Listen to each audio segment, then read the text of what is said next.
ভাই, আর্জেন্টিনা আর স্পেনের final match শেষে হাতাহাতি মারামারি ভিডিও তো অনেক দেখলেন। আসুন আপনাদের সবার যেদিকে চোখ যায় নাই সেদিকটা একটু দেখাই। খেলায় হার জিত থাকবেই, কিন্তু ক্লাস সেটা সবার থাকে না।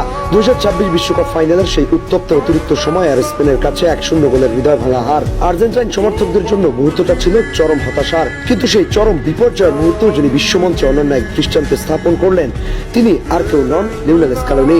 কেন স্ক্যালোনিকে প্রজন্মের অন্যতম সেরা এবং সবার চেয়ে আলাদা বলা হয় তার প্রমাণ আবারও দিলেন এই মাস্টার মাইন্ড। স্পেনের কাছে 1-0 গোলের হার, অতিরিক্ত সময়ের তীব্র চাপ, মাঠের ভেতরে চরম উত্তেজনা। শেষ বাঁশি বাজতেই ছড়িয়ে পড়ল আগুন। দুই দলের খেলোয়াড়রা জড়ালেন হাতাহাতিতে। ঠিক তখনই দেখা গেল আসল নেতাকে। পারেদেস খারাপ ব্যবহার করলেন, সেটা নিজের কাঁধে নিয়ে পুষিয়ে দিলেন সেই স্ক্যালোনি।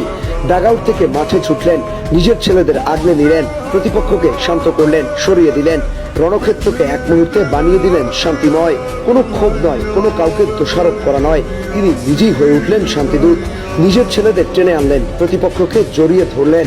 স্ক্যালোনি প্রমাণ করলেন তিনি শুধু ট্যাকটিক্সের মাস্টার মাইন্ড নন, তিনি মাঠের ভেতরের সবচেয়ে বড় অভিভাবক। এসব তো গেল, ম্যাচ পরবর্তী প্রেস কনফারেন্সে স্ক্যালোনি যা করলেন তাও দারুণ। কোনো অজুহাত দেখাননি, নিজেদের হারের দায় নিলেন। পরপর দুইটা ফাইনাল খেলে একটা জিতলেন, আরেকটা খুব কাছ থেকে ফিরলেন, তাও শান্ত, কোনো উত্তেজনা নেই।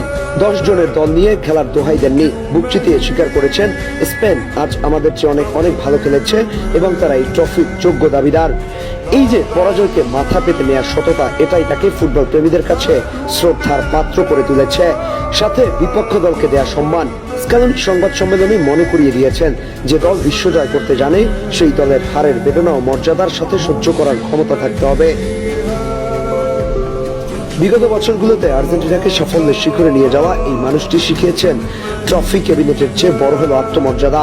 কেন সবাই তাকে ভালোবাসে? ফুটবল দুনিয়ার ট্রফি জয়ী কোচ অনেক দেখেছে, কিন্তু হারের দিনেও এমন রাজকীয় ভাবে আলো ছড়ানো ব্যক্তিত্ব খুবই কম দেখা গেছে।